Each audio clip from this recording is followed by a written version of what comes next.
I am the Tofu Golem. Please enjoy the video. You start by confirming your Gcash is fully verified and has a small balance. Once done, open the Gcash app and request or activate the Gcash MasterCard virtual card. Copy its 16-digit number, expiry date, and CVV. Next, on your iPhone, go to Settings, tap your name, then Payment and Shipping, sign in if prompted. Make sure your billing address matches the address in Gcash. Now you're ready to add the card to Apple ID. You'll enter the Gcash MasterCard into Apple's payment and shipping as a new credit/debit card.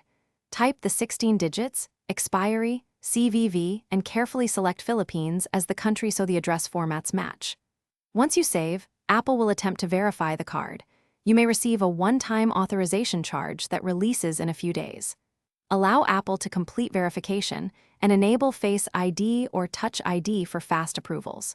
If prompted, follow the on-screen two-step verification to finish.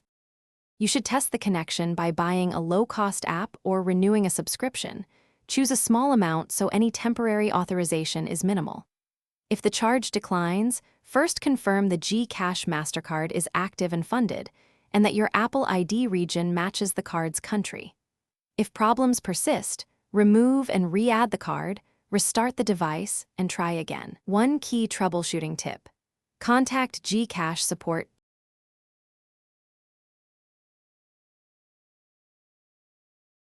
Thanks for watching.